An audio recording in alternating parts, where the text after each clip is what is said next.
Hola, buenas tardes y bienvenidos una vez más a este canal de Celta Lab y a estos eventos de transformación digital en el deporte. Y creo que no hay mayor transformación digital en el deporte que la propia industria de los eSports, de la que hoy pretendemos aprender un poquito más. Para eso hemos tratado de agrupar 4 visiones distintas de la industria. ¿Vale? Como sabéis, siempre la de un deportista de élite, en este caso Javier Romero Alarcón, el jugador del Real Club Celta de eSports. Bienvenido, Javier. Muchas gracias por estar con nosotros. Muy buenas tardes, ¿qué tal todo? Todo bien.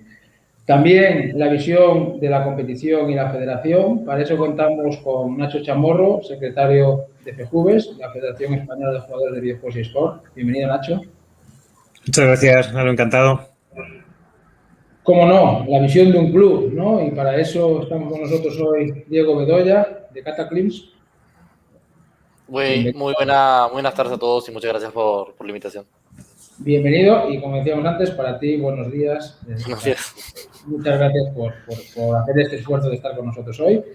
Y también creo que una visión pionera dentro de las Big Four, de las grandes consultoras, la de Deloitte y Sports, de la mano de Cristian Hereduela.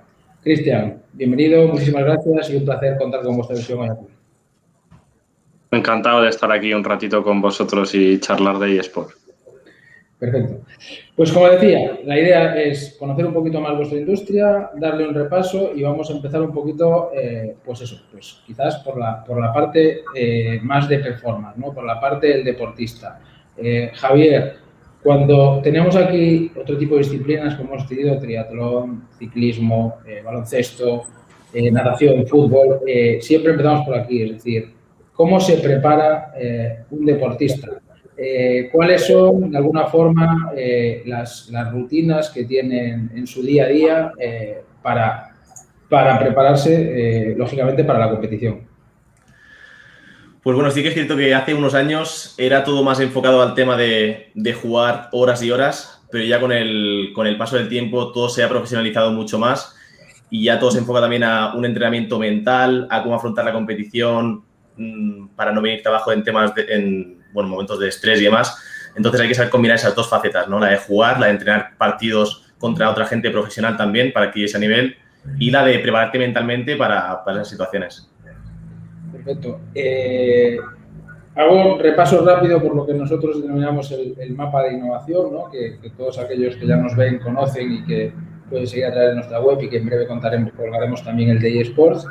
Desde el punto de vista de analítica y performance, ¿qué clase de datos analíticos tenéis los jugadores de eSports?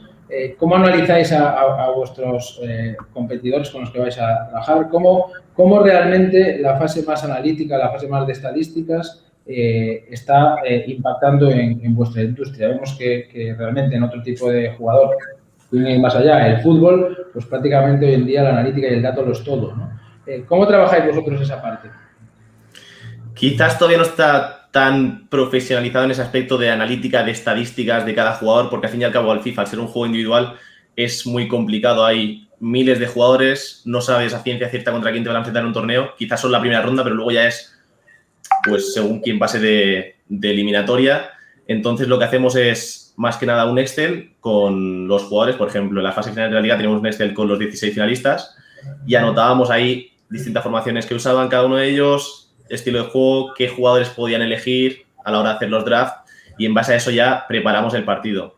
Obviamente nos centramos en el primer partido antes de la competición y luego ya, pues en función de los rivales que nos toquen, ir decidiendo.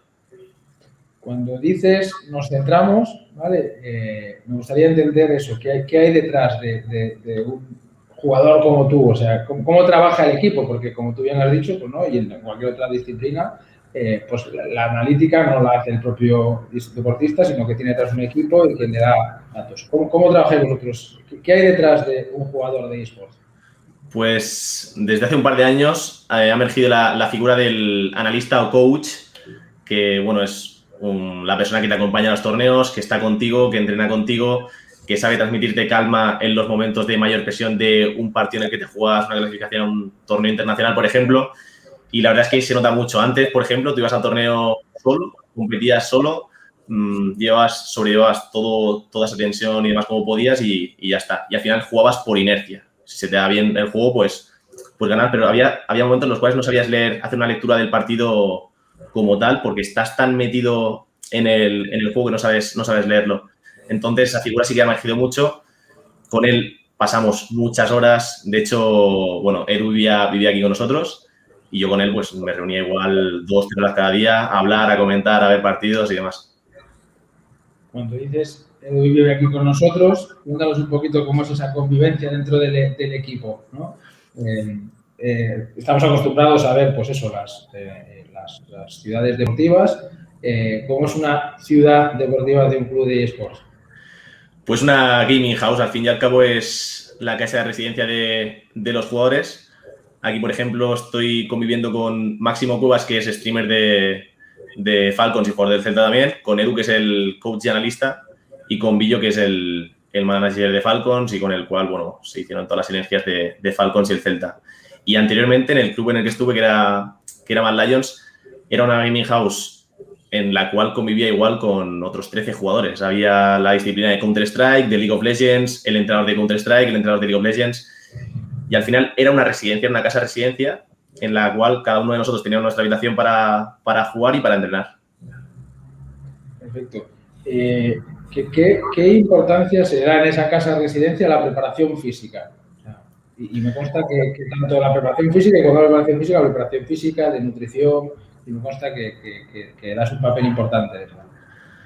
Sí, para mí es muy importante el hecho de hacer ejercicio físico, de llevar una dieta equilibrada. Al final pasamos muchas horas sentados, es un trabajo muy sedentario en el cual prácticamente no salimos de casa, ya que podemos desempeñarlo desde casa por internet, y lo notamos mucho durante la cuarentena. Es decir, todos los sectores se vieron afectados y el nuestro tuvo un impulso. Al fin y al cabo la gente estaba en casa, nos veía más en los directos, podíamos crear más contenido, la gente interactuaba mucho más, se metían a ver y a jugar pues de normal, entre diario, cosa que normalmente no hace la gente. Entonces es un sector un poco especial por ese sentido. Y quizás yo creo que es muy importante el hecho de hacer deporte, de salir, porque el estar tanto rato sentado enfrente de una pantalla, al final, a la larga, acaba siendo perjudicial para la salud. Perfecto. Y en ese sentido hemos visto marcas como Raw o otras marcas, ¿no? De nutrición que sacan marcas, pues, productos específicos para vosotros, ¿no? En el caso de Raw, pues, diseñando un bote para que puedas beber sin tener que no se caiga nada, ¿no? Que lo puedes beber sin tener que parar de jugar, ¿no? Me consta que además, pues, en tu caso también estás patrocinado por otras marcas, pero ¿cómo trabajáis la parte de nutrición y cómo pues eso, os alimentáis durante la competición también? Sí, es importante, por ejemplo, no comer en exceso antes de una competición, ya que muchas veces competimos igual a las 3 o a las 4, pues tampoco es bueno llenarse antes de un partido importante. Quizás simplemente con comer un par de onzas de chocolate negro, una bebida, por ejemplo, de Raw, que es cafeína y encima es bio, nueces, algo que te active, pero tampoco sentirte muy pesado, no comerte, por ejemplo, yo que sé, un plato de pasta, por ejemplo. Entonces, comer ligero y saber qué comer para estar activo. Perfecto. A nivel, por acabar ya con este bloque, ¿no? A nivel de entrenamiento, hemos visto, como decíamos antes, hemos hablado también de temas de coaching, ¿no? Donde hay plataformas que ya trabajan un poco el coaching. Hay plataformas de entrenamiento también. O sea, ¿cómo planificáis un entrenamiento? ¿Cómo se planifica un entrenamiento en vuestro caso? En el caso de los deportes, pues hay una planificación de pretemporada, hay unos ciclos, unos mesociclos. ¿Cómo se planifica un entrenamiento de un jugador de eSport? Pues sí que es cierto que en FIFA, al ser individual, es más complicado que en LoL, porque en LoL yo recuerdo que el entrenador habla con el entrenador de otro equipo e igual están 2 o 3 horas jugando, pero en FIFA, al haber tantos jugadores, tenemos grupos pues en Discord, por ejemplo, de los 200 mejores de Europa, el top 200 de Europa, y a través de ahí pedimos los partidos. Entonces, a través del Excel, ponemos a las horas a las que vamos a jugar y ya está, y ahí cuadramos horarios y demás para jugar. Perfecto, con lo cual sí que hacéis una planificación y entre vosotros un poco ya sí. vais a esta. Perfecto. Bueno, vamos a entrar con alguna otra visión, si os parece, ya para un poquito. Y como os decía antes de empezar la charla, sí que me gustaría que en la medida en la que vosotros queráis compartir experiencias, anécdotas con cada uno de vosotros. Antes Nacho pues compartía con Javier una aquí antes de empezar, ¿no? De que habían estado compartiendo algún evento. Con lo cual, abiertos a que participéis. Pero en ese sentido, Nacho, desde el punto de vista de la competición, estamos hablando ahora de cómo se prepara, ¿no? Pues de alguna forma un entrenamiento, ¿no? Pero ¿cómo se prepara una competición? ¿Cómo una federación, ¿vale? Incipiente como la vuestra, pues empieza a trabajar? ¿Qué estáis haciendo? ¿Cuál es el objetivo fundamental de la federación y hacia dónde va vuestro trabajo?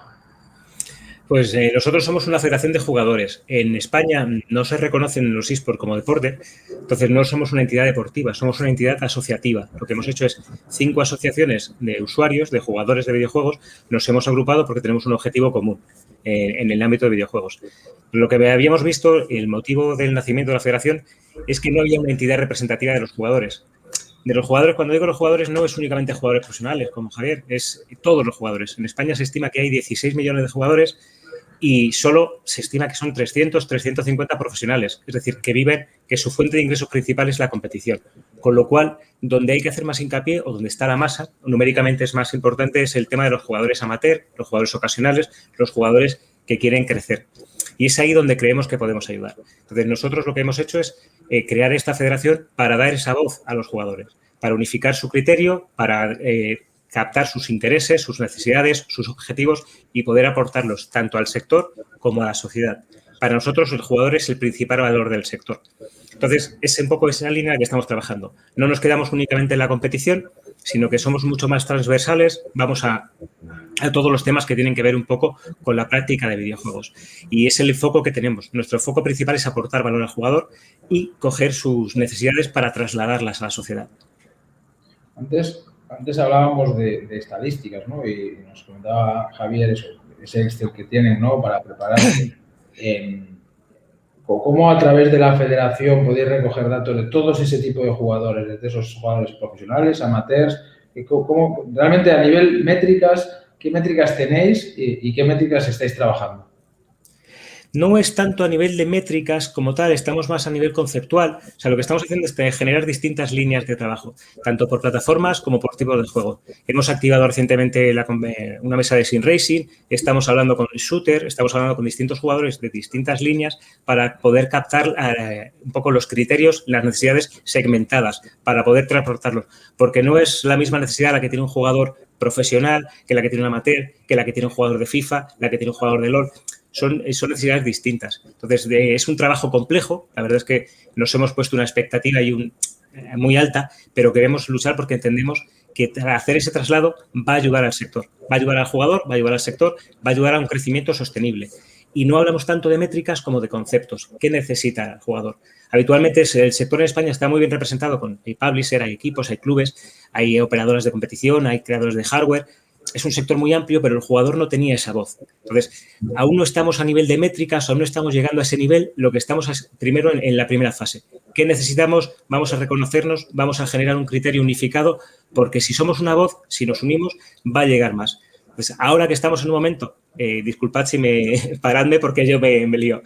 Ahora que estamos en un momento que la institución pública quiere conocer más el sector, al final es muy bueno que hable con muchas fuentes, que hable con publisher, que hable con equipos, que hable con todo el mundo, pero que los jugadores también tengan voz. Y es en esa línea, aún ya te digo, no hemos bajado al nivel métricas, al nivel más operativo de competición, porque entendemos que hay un trabajo de base que hacer previamente. Y dentro de ese trabajo de base, ¿qué papel le dan los jugadores a la tecnología, a las herramientas de apoyo, a la innovación en general que de alguna forma también desde la federación se puede acompañar? ¿Qué papel estáis percibiendo que le dan ellos? Muchísima. Para los jugadores sí que es importante, sobre todo en el ámbito profesional, sí que es todas estas herramientas que la tecnología les aporta, eso sí que es cierto que a nivel de métricas, a nivel de estudios, a nivel de planteamientos de partido, de estudio de rivales, de estudio de mejoras individuales, le dan muchísima base. De hecho, nosotros nos está llegando muchas plataformas que quieren, que además son de nueva creación, en muchos casos son startups, que quieren que les ayudemos a desarrollarse, a conectar con jugadores profesionales y a validar que las herramientas que están creando son las óptimas y las oportunas y que son de servicio y de ayuda. Perfecto. Javier, vuelvo a ti un poquito desde esta visión ya. Vamos a entrar, hemos pasado ya por la parte un poco de actividad, hemos pasado por la parte también de alguna forma de la gestión y la logística, y me gustaría entrar ahora en la parte un poco del marketing, del fan engagement. ¿Cómo interactúa un jugador con su comunidad? ¿Cómo generáis contenido? ¿Cómo le dais valor a las marcas que os apoyan? ¿Cómo de alguna forma estáis capitalizando todo ese contenido, ¿no?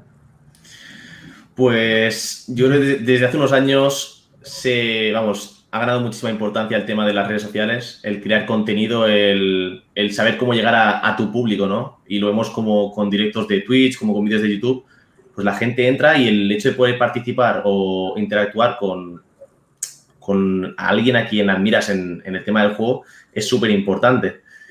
Entonces, el tema de las redes sociales yo creo que ha llegado a tal punto de importancia que puede ser más relevante incluso que ganar un torneo sin redes sociales ni nada, porque al final pasa desapercibido. O sea, si tú no sabes materializar eso y convertirlo y llegar a la gente, llegar a tus fans, no va a generar prácticamente ningún valor para las marcas, para los clubes.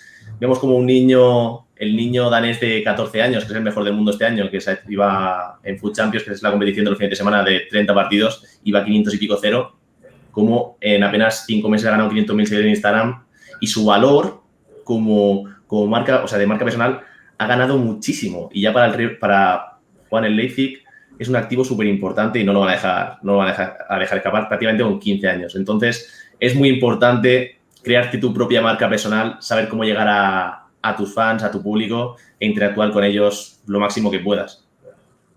Y eso lo hacéis directamente vosotros, ¿no? En este caso, directamente tú gestionas todo tu contenido, gestionas tu interacción con el aficionado, ¿no? Sí, creación de contenido a través de Instagram, de Twitter, en Twitch haciendo directos, que es donde la gente se conecta para hacerte preguntas sobre el juego, donde hablas con ellos, todo lo relacionado con el juego si tienen dudas.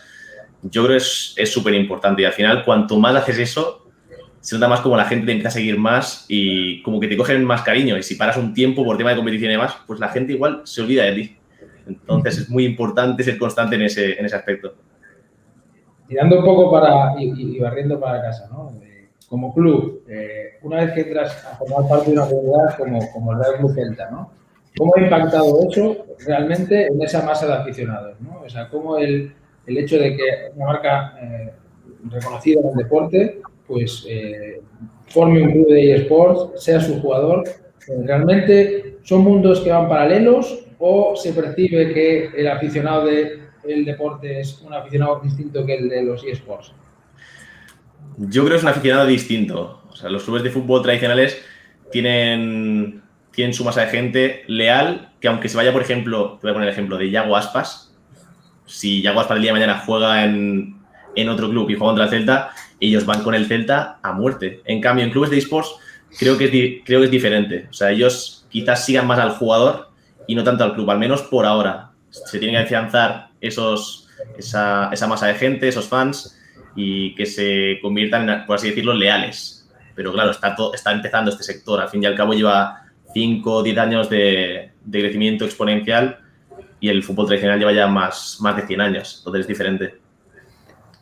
Perfecto. En ese sentido, y voy ahora, Cristian, a dar repaso un poquito en esos modelos de negocio, ¿no? Es una industria incipiente, la industria de los eSports. Realmente desde Deloitte estáis montando un departamento de gaming. ¿Cómo estáis viendo esta industria? ¿Cuáles son los distintos modelos de negocio que estáis viendo? ¿Qué le recomendáis a un club como el Real Club Celta? ¿Cómo, de alguna forma, que pueda entrar o no la industria? ¿Cuál es vuestra visión de la industria a día de hoy? Pues si hablamos de eSport, voy a darle la razón a Javier, que decía que es una industria que está en en pleno crecimiento, que aún no es madura, que lleva muy poquitos años, que por eso no hemos conseguido crear historias o que los clubes generen engagement, a diferencia de los jugadores, ¿no? Que sí que tienen a lo mejor más tirón. La industria está naciendo, está creciendo, pero obviamente y los datos avalan que desde luego tiene un potencial exponencial, ¿no? Y por eso una marca como Deloitte está aquí, ¿no? Porque nuestro afán es posicionarnos en esta industria porque creemos que tiene mucho futuro. ¿Y cómo lo vemos nosotros? Pues eso, como te he dicho, es una industria que está en pleno crecimiento y que le queda todavía quedan muchos players por entrar, otros que desaparecerán, quedan nuevos modelos de negocio por surgir. Es una industria que está todo por hacer y también eso es lo bonito, ¿no? Y en ese sentido, desde los distintos modelos de negocio que hay, ¿no? Como club, como publisher, como de alguna forma jugador, ¿no? Haznos un poquito una visión general en ese sentido. ¿Cuál es desde Deloitte, un poquito, cuál es vuestra visión, ¿no? ¿Cómo va a evolucionar esta industria? Voy a dejar un poco fuera de esto al publisher, que me parece un ente diferente a los demás o que por lo menos tiene unas fuentes de ingresos mucho más diversificadas que el resto de players del ecosistema. Por el resto, creo que aún sigue siendo muy dependiente de patrocinios. No sé cuál es el porcentaje de ingresos que proviene de esta fuente. Supongo que estará entre el 70-80%, más o menos, si no me equivoco, dependiendo del club. Creo que hay que reducir esa dependencia, desde luego. Para nosotros, yo creo que el reto es el aficionado. El reto es cómo somos capaces de generar ingresos a partir del aficionado y reducir esa dependencia de los patrocinios, ¿no? Y yo creo que vamos a ver mucha tendencia a que los players del sector empiecen a llevar a cabo iniciativas que de alguna manera busquen monetizar a ese aficionado para reducir la dependencia que tienen de los patrocinios, porque obviamente se te cae un patrocinio importante y tienes un problema, y eso es lo que tenemos que evitar. Perfecto. En ese sentido, Diego, ¿cómo un club, o sea, cuáles son a día de hoy las fuentes de ingreso de un club, cuál es la viabilidad de un club y cómo, pues, como bien apuntaba Cristian, ¿no? ¿Cómo trabajáis para conseguir esa viabilidad no tan dependiente de los patrocinios?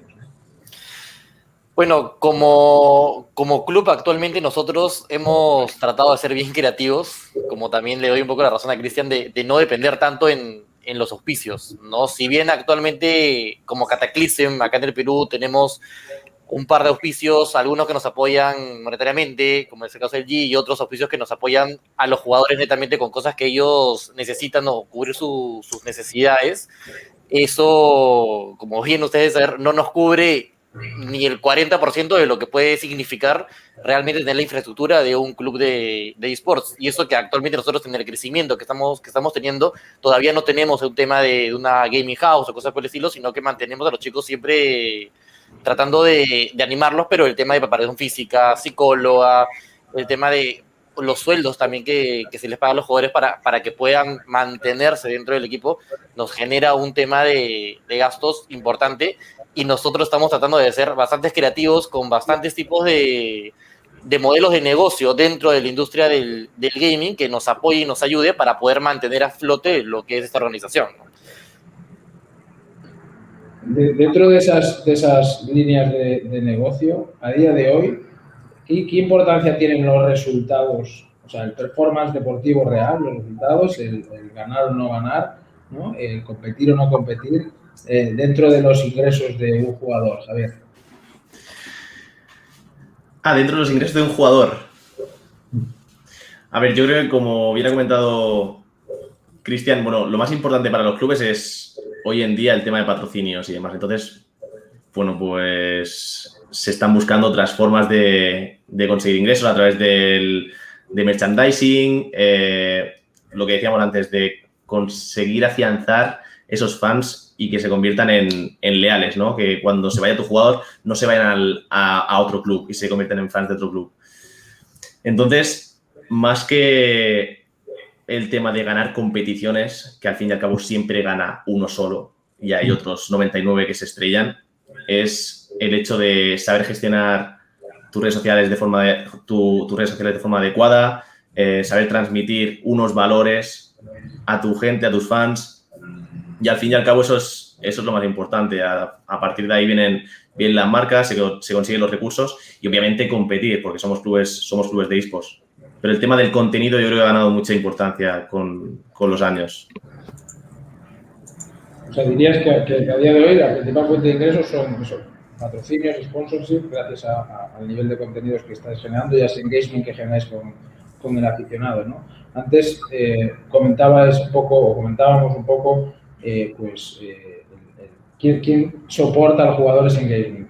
Desde Cataclysm, Diego, ¿cómo ayudáis a los jugadores a generar ese engagement con el aficionado? ¿O cómo trabajáis también el engagement del club? Porque al final también tienes que generar una marca de club, ¿no? No solo antes, sí, claro. Javier nos decía, no, nos siguen a los jugadores, no tanto a los clubs, ¿no? ¿Cómo estáis generando marca de club? Sí, nosotros lo que hemos trabajado bastante en este corto tiempo es en nuestras redes sociales también, en generar esa comunidad dentro de lo que es el Discord, también generar comunidad dentro del Discord con ahorita más de 1.300 miembros, generar comunidad también en Instagram y generar contenido para que justamente no pase lo que en algún momento Javier mencionaba, de que nuestros seguidores siguen mucho al jugador y mañana más tarde, por lo menos en Latinoamérica, es muy común que el jugador esté saltando de club en club y se vayan con el jugador o se vayan con el equipo, en todo caso al nuevo equipo en el que se están yendo, y nosotros lo que tratamos de hacer es generar mucha comunidad. Y eso es lo que nos ayuda en generar ese engagement, generar contenido también nosotros como club dentro de Twitch. Tuvimos una estrategia muy potente para poder llegar a los 10K, por ejemplo, dentro de Instagram. Ahorita estamos muy potentes en Twitch para poder llegar al verificado y poder generar ese contenido que la gente ya no te identifique simplemente como un jugador, sino como que, esto es Cataclysm, esto es lo que me ofrece. Y también, como también resaltó bastante lo que dice Javier, resaltando mucho los valores que nosotros tenemos para los chicos, ¿no? Nosotros tenemos unos valores que es empezar literalmente desde cero. Por eso nuestro símbolo es el tornado, es revolucionar un poco la industria y comenzar a formar jugadores realmente profesionales en este caso, dentro del Perú, ¿no? Comenzar a profesionalizar el deporte, comenzar a formar realmente atletas electrónicos y que ellos también comiencen a ver y a darse cuenta de que necesitan una organización, en este caso Cataclysm, o cualquier equipo que pueda, que los va a soportar, que los va a ayudar y que los va a apoyar. Nosotros trabajamos mucho eso con ellos, y también aparte trabajamos mucho en la marca personal que ellos tienen, ¿no? Ya tenemos nuestros chicos que cuando entraban eran solamente su IG personal o su Instagram personal, y nosotros siempre detrás de ellos diciendo, créate uno como jugador, hasta que se dieron cuenta de que cuando hacen directos la gente no los seguía en Instagram y tenían que hacer el match, ¿no?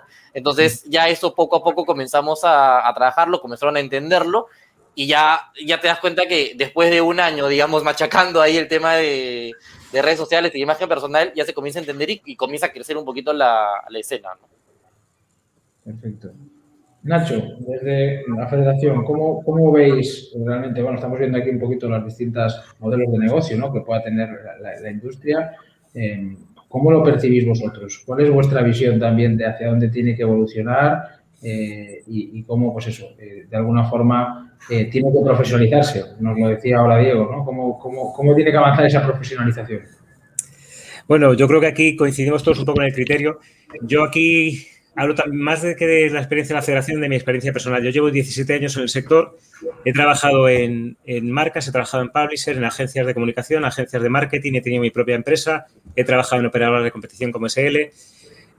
Yo lo que noto, lo que percibo es que no hay estabilidad, que esa estabilidad aún no ha llegado. O sea, estabilidad, porque seguramente no se ha encontrado el modelo de negocio, sí que aún sigue siendo incipiente, sí que aún hay recorrido por hacer, pero nosotros sí que hemos pensado, la gente que estamos en la federación, que hace falta un trabajo de normalización del sector, de normalización en el sentido de poder crear esos cimientos entre todos, es decir, y por eso es parte del nacimiento, es decir, que haya una conversación con la institución pública, porque entendemos que nos puede ayudar a normalizar.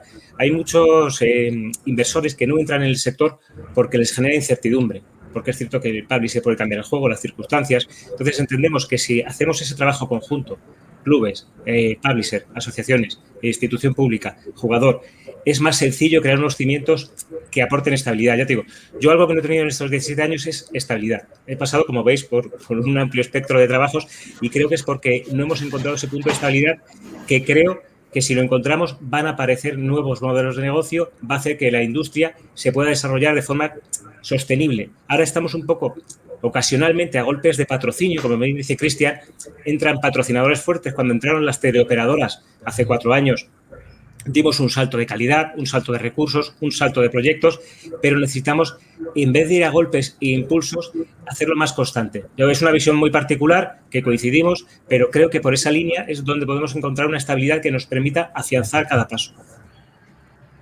Y en esa estabilidad, bueno, tenéis algún proyecto de formación, ¿no? Cuéntanos un poquito también sobre ese proyecto de formación que estáis trabajando, precisamente yo creo que para dar una pata de estabilidad, ¿no? Sí, al final nosotros encontramos que la estabilidad para los eSports y para el gaming tiene que estar en muchas líneas. Es decir, la sociedad tiene que entender este sector para llegar al público masivo, no quedarnos en el nicho, que es verdad que cada vez estamos creciendo y la pandemia ha ayudado a que la gente que no veía eSports viese eSports. Estamos llegando a ese mainstream. Lo que estamos desarrollando es muchas líneas. Una de ellas es la formación, otra es la rotura de brecha generacional, otra es la inclusión. En este caso de formación lo que estamos intentando es, con los colaboradores y los advisors que tenemos, es profesionalizar a la gente que se quiera acercar al sector y lo vea como que quiere hacer de su pasión su profesión, tenga una oportunidad de tener mayor conocimiento, mayor aprendizaje y esa especialización le permita tener un hueco en el sector a nivel laboral. Entonces, ya te digo, es una línea que tenemos activa que es la formación, otra línea es la legal, otra línea es la ciberseguridad. Si trabajamos todas esas líneas, va a ser más fácil que la sociedad entienda que esto es un sector sólido y que más allá del juego hay muchas más cosas. Es una industria. Entonces, bueno, yo creo que es un trabajo que estamos haciendo entre todos y que creo que proyectos como este, webinars como este, mensajes que se puedan lanzar unificados ayudan mucho a entender que la sociedad se tiene que vincular con este sector porque si no, les vamos a atropellar. Entendedme, bien dicho. Sí, Lalo, ahí no sé si me dejas comentar también algo que nosotros estamos haciendo. Nosotros, en la misma línea que menciona Nacho, algo que nos dijeron también Juan Diego García, que es el ex data manager del LDP, nos mencionó algo que la profesionalización de la industria no va a llegar sin que realmente no se profesionalice, ¿no? Entonces, lo que nosotros como Cataclysm también estamos buscando y haciendo, promoviendo, y creo que ahí vamos muy de la mano de lo que menciona Nacho, es comenzar a profesionalizar, pero nosotros funcionamos también como una academia dentro del Perú. Entonces, tenemos una academia que ahorita se está manejando en tema más de shooters, en tema más de Valorant y CSGO, por ejemplo, que es ahorita lo que está creciendo bastante dentro de nuestro país. Pero nosotros pensamos y creemos y estamos seguros de que si comenzamos a agarrar los cimientos que son los jugadores y comenzamos a profesionalizarlos y comenzamos a trabajar en ellos y trabajar a ese chip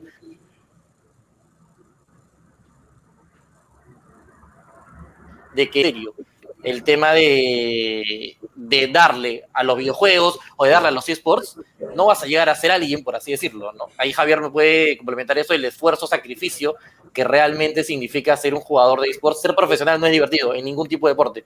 O sea, a pesar de que es un juego, no va a ser divertido. Hay mucho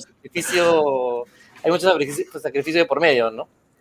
Así que eso nada más para agregar, que me pareció bastante importante lo que dijo Nacho de esa formación, ¿no? Esa formación no solamente en distintos puestos de trabajos o distintos puestos de trabajos alrededor de la industria, sino también en trabajar con lo más importante que es la base, que son los jugadores. Perfecto. Diego, oye, Javier, por alusiones, no sé si realmente... Obviamente, el tema de, bueno, cuando das el salto de ser un jugador amateur a ser un jugador profesional en el cual ya tienes la presión de clasificar de torneos, de competir, de que esperan de ti ya no solo tu club, sino la gente que te sigue resultados, ya ahí son palabras mayores, ya tienes que poner las pilas y ya un poco dejas de jugar por afición como antes, es decir, tú antes estás con los amigos, venga, vamos a echar un partido. Ya no, ya es en plan, estoy con los amigos, no quiero saber nada de esto porque luego igual tengo que llegar a casa y jugar 8 horas, entrenar 8 horas contra gente de nivel súper alto y eso al fin y al cabo pues desgasta, ¿no? Desgasta estar tantas horas entrenando. Pero al final es nuestra pasión, vivimos de esto porque nos encanta y cuando un chaval firma su primer contrato profesional con un club de eSports, pues está como en una nube, por así decirlo. O sea, yo pasé de jugar en mi casa a que me firmara Mad Lions cuando iba a dejar de jugar porque no había competición en España, veía que todo era muy inestable, no estaba profesionalizado, lo que decíamos antes. O sea, no se le daban a los jugadores las condiciones como para poder centrarse y apostar por ello a tiempo completo. Y es lo que requiere al final, entrenamiento constante, poder centrarte en competiciones, si tienes tu psicólogo, porque al final es un juego, son juegos muy mentales. Aparte de echarle horas, hay que estar bien mentalmente, el estado anímico es muy importante. Entonces, el dar el salto de calidad tan grande se nota mucho, ¿no? Se nota mucho entrar en una organización como un club de eSports. Javier, comentabas una cosa que para el Club Celta es importante, ¿no? Decías, pasar un chaval, ¿no? Decías, ¿no? Pasar de amateur a profesional. ¿Cómo se hace cantera en los eSports? ¿Cómo realmente, y diría también lo mismo, Diego, cómo un club trabaja la cantera, si es posible trabajarla, si hacéis algo para realmente comentar que realmente, pues nosotros somos un club de cantera, ¿no? Que realmente tienes una metodología y un trabajo, o realmente la industria a día de hoy es más de fichaje, ¿no? Más que de cantera. A ver, hay clubes como, no sé, por ejemplo, te puedo poner el ejemplo de Vitality o de FaZe, clubes súper grandes de Europa que se gastan millones en fichar al mejor jugador de LoL, te lo traes al equipo y ya está. Y ellos no hacen pruebas, se gastan el dinero y fichan al mejor. Pero yo creo que vamos, estamos viendo como muchos clubes, al menos en España, apuestan por el tema de academias, montan torneos en el cual se inscriben gente que les sigue, fans incluso, y de ahí sale alguna perla, es una joya. Por ejemplo, nosotros este año montamos un torneo y de aquí salió Chusita, que es un chaval súper bueno. Y entonces, pues, igual te sale el próximo Messi, por así decirlo, y lo tienes entre tus seguidores y hasta que no montas un torneo así, no te das cuenta. Y te ahorras, pues, igual ficharlo dentro de 5 años por X cantidad. Tal cual, del mismo modo, nosotros lo que hacemos es el tema de la academia. Nosotros primero lanzamos planes, porque también es un modelo de negocio que nos permite mantener a flote lo que nosotros tenemos como organización, y ahí le damos la oportunidad a los chicos que comienzan a entrenar con coaches, con psicólogos, que comienzan a conocer lo que es realmente el mundo competitivo a chicos que recién están empezando, ¿no? Y como dice Javier, ahí ya nosotros lo que comenzamos a hacer es, ya tenemos un equipo que nace de esa academia, y a ese equipo los preparamos para que comiencen a jugar torneos a nombre de justamente su academia, de Cataclysm Academy, ¿no? Y lo que nosotros ahí obviamente estamos haciendo con los coaches, con los analistas, con parte del staff administrativo, es viéndolos, siguiéndolos. Es más, los seguimos más que el equipo principal, porque sabemos que por ahí puede haber una perlita, como dijo Javier, puede haber un próximo Messi o puede haber un próximo crack que nos pueda servir, o probablemente el equipo entero, junto a la sinergia que haga, nos pueda servir más adelante a nosotros como organización, y tal vez no nosotros, tal vez a otro club, y que pueda generar un buyout o que pueda generar una profesionalización para ellos mismos y conseguir un sponsor, por así decirlo, dentro y comenzar a generar esa apertura, digamos, de la industria, y que los chicos comiencen a entender también de que esto también en algún momento se tiene que abrir, como se abre el fútbol, como se abre el básquet, como se abre el vóley con los jugadores, ¿no? Perfecto. Cristian, y por ir ya acabando por lo menos con el bloque de preguntas, ¿no? A partir de aquí, pues abrimos a que también nos hagáis vuestros comentarios, ¿no? Pero por acabar este bloque, dentro de una industria, y para que esa industria madure y que para esa industria ponga esos pilares que decíamos antes, que generen estabilidad, tiene que haber empresas de servicios, ¿no? Empresas de servicios, en este caso de Deloitte, digitales. ¿Cuáles son los servicios que vosotros estáis viendo que son ahora más interesantes o de alguna forma más necesarios para esta industria, y cómo lo estáis implementando? Pues verás, tenemos como un doble sombrero, ¿no? Yo creo que nosotros como equipo, nuestro foco sobre todo es ayudar a nuestros clientes a explotar al máximo las oportunidades que les ofrece la industria del gaming o los eSports, ya sea por la parte de desarrollo de negocio o ya sea por la parte de posicionamiento de marca o generación de engage con un público joven, ¿no? Y luego, por otra parte, desde luego, como decíamos antes, es una industria que es incipiente, pero que hay players ya que empiezan a afrontar retos que ya son de calado, ¿no? empiezan a afrontar rondas de inversión ya con un montante importante, empiezan a enfrentarse a retos en el ámbito legal, contratación de jugadores, incluso cuando se tienen que desplazar fuera de sus fronteras o incluso cuando tienen que abrir sedes en Latinoamérica, o se empiezan a encontrar incluso retos a nivel tecnológico, ¿no? Que les ayuden a reducir costes y a seguir creciendo. Y ahí es donde yo creo que un ente como Deloitte es fundamental, que les aporte todo el conocimiento que también venimos desarrollando en otras industrias que pueden ser más maduras o más tradicionales, pero que obviamente podemos aplicar en esta que está creciendo y ayudar a los entes del ecosistema a dar el salto. Muy bien, pues como os decía, por ir acabando con esta sesión, sí que me gustaría que de alguna forma cada uno de vosotros me dé pues, dos respuestas, ¿no? La primera de ellas es, ¿cuál pensáis que va a ser la gran innovación que va a cambiar realmente o que va a hacer ese clic, ¿no? en esta industria? ¿Y cuál creéis que ha sido en el pasado la gran innovación que ha permitido que hoy esta industria esté donde está? Entonces, empezando por cualquiera de vosotros, si quieres, Diego, como club, ¿cuáles son esas dos innovaciones importantes? La que ya ha ocurrido y la que está por ocurrir, ¿no? La gran innovación que ya ha ocurrido. Qué buena, muy buena pregunta. Yo creo que el tema de las redes sociales está ayudando bastante a poder, digamos, eliminar las fronteras, ¿no? Ya las redes sociales eliminó las fronteras y los eSports literalmente ya no tienen fronteras, ¿no?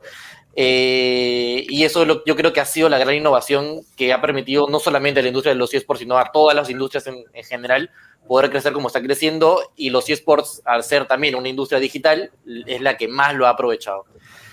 ¿Y qué innovación puede venir en el futuro? Te mentiría si te digo que ahorita tengo en la cabeza qué innovación podría volver a romper, digamos, o dar ese salto. Lo que yo te podría mencionar ahorita, que no la innovación, pero en lo que estamos trabajando es en esa formación de los chicos, ¿no?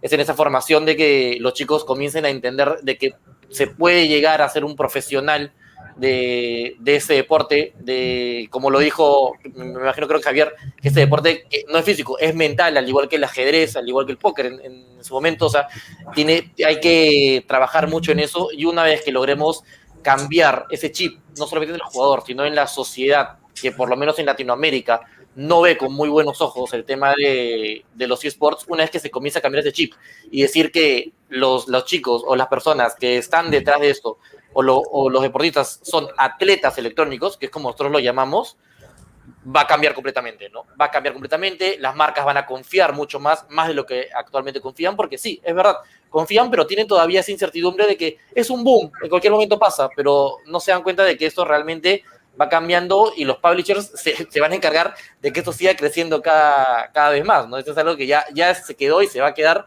y no va a morir más. Así que, nada, eso yo creo la visión que nosotros podemos tener de Cataclysm, ¿no? Perfecto. Nacho, desde tu punto de vista. Sí, pues yo coincido un poco con Diego. La verdad es que yo creo que las redes sociales, esa visibilidad que aportan, esa comunicación masiva, esa explosión que ha supuesto que la gente tenga un acceso a contenido en directo, a contenido, a seguir el contenido que ellos quieren. Cuando yo es que ya soy muy mayor, pero yo llegaba a casa y tenía que poner la tele y veía lo que echaban en la tele. Ahora no, la gente elige lo que quiere consumir y al final está eligiendo, y está claro lo que está eligiendo. Está eligiendo contenido gaming, contenido eSport, con lo cual yo creo que ese ha sido el motor principal del cambio. Y luego gente de mi entorno, yo sobre los 40 años, que empezamos con videojuegos. Yo en mi caso con un Amstrad y un Spectrum, pero ya estamos metidos en videojuegos, ya tenemos inercia de videojuegos. Entendemos que los videojuegos no tienen connotaciones peyorativas, no es sedentarismo, no, es mucho más. Entonces, todo eso yo creo que ha ayudado a este crecimiento que estamos ahora. Es cierto que me cuesta ver el desarrollo.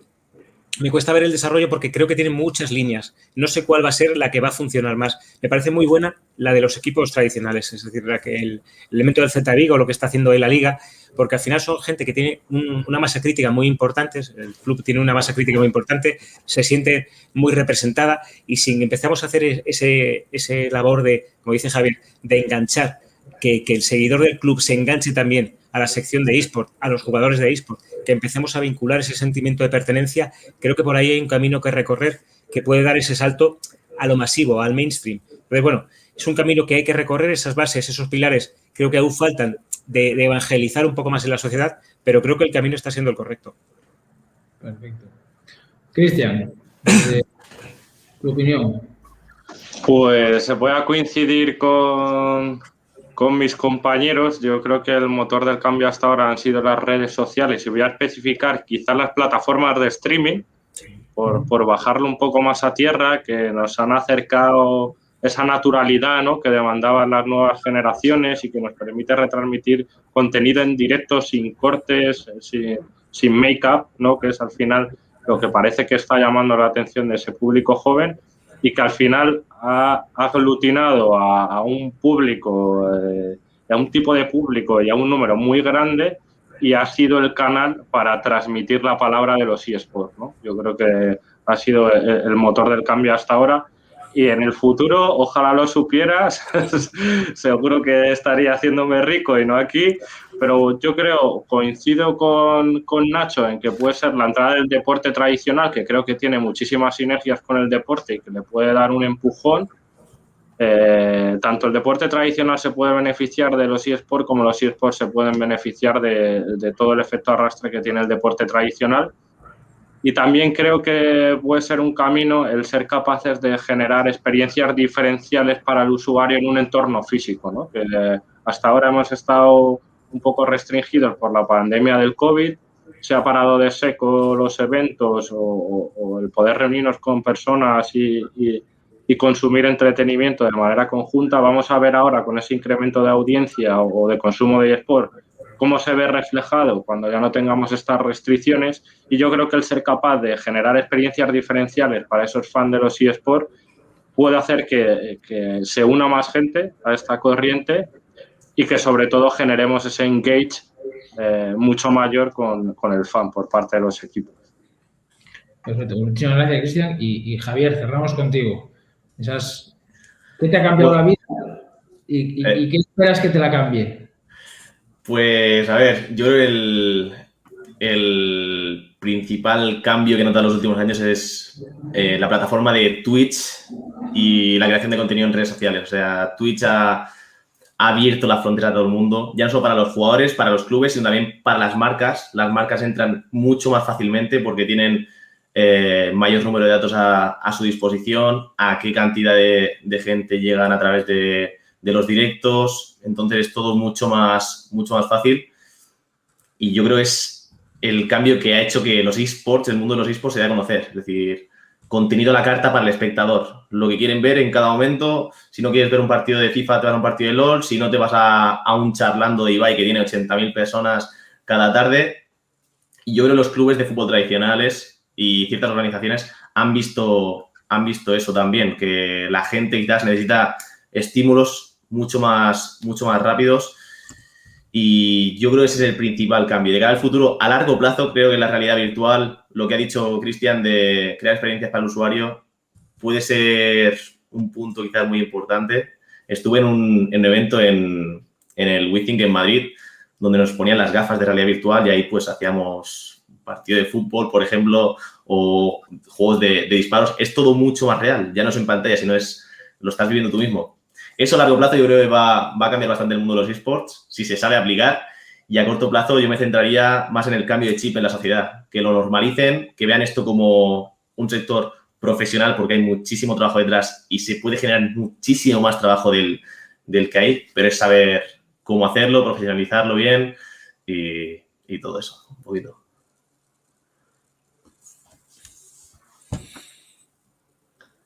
Hey, Lalo, ¿estás muteado?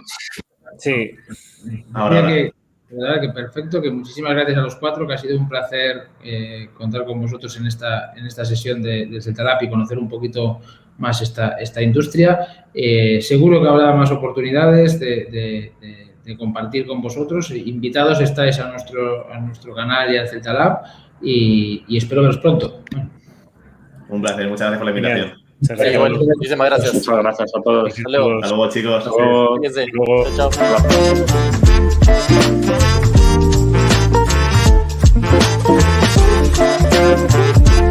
Chao.